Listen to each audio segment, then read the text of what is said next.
Episode actually இன்னைக்கு பார்க்க போகிற ட்ரெண்டிங்கான டாபிக் என்ன அப்படின்னு பார்த்தீங்கன்னா, தமிழ்நாடு அரசியலில் பெரிய ட்விஸ்ட் என்ன அப்படின்னு பார்த்தீங்கன்னா, தமிழ்நாடு தேர்தல் களத்தில் முதல் முறையாக தாவேகா தலைவர் விஜய் அவர்கள் பல பெரிய வாக்குறுதிகளை அறிவிச்சிட்டு இருக்காரு.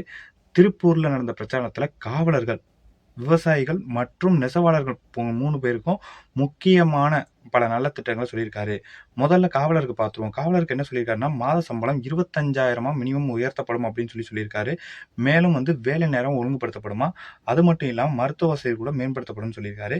அண்ட் விவசாயிகளுக்கு 5 ஏக்கர் குறைவான நிலம் வச்சிருக்கவங்களுக்கு முழு கடன் தள்ளுபடி பண்ணப்படும் அப்படின்னு சொல்லியிருக்காரு.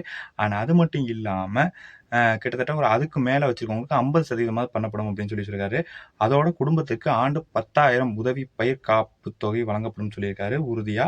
அண்ட் நெசவாளர்களுக்கு ஃபைனலாக என்ன சொல்லியிருக்காரு அப்படின்னு பார்த்தீங்கன்னா, 30,000 உதவி ஆண்டுக்கு, அப்படி இல்லைன்னா அதுக்கும் இல்லாமல் இலவசமாக மின்சாரம், மேலும் 50% மானியம் நூல் மற்றும் சாயத்திற்கு கொடுப்பதா சொல்லியிருக்காரு.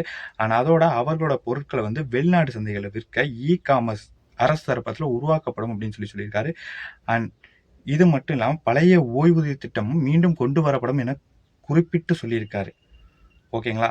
அண்ட் இப்படி மக்களுக்கு நேரடியாக பயனடையக்கூடிய வாக்குறுதிகளை கொடுத்து விஜய் தேர்தலில் தாக்கத்தை ஏற்படுத்துகிறாரா என்று நீங்கள் சொல்லுங்கள் கமெண்டில். அண்ட் உங்களுக்கு கருத்து என்ன அப்படின்றத மறக்காமல் கமெண்டில் சொல்லியே ஆகணும் நீங்கள். அண்ட் இது போல் பழைய லேட்டஸ்டான அப்டேட் தெரிஞ்சுக்கணும்னா மறக்காமல் நம்ம சேனலை சப்ஸ்கிரைப் பண்ணிக்கோங்க. Tata bye bye, love you all நண்பர்களே.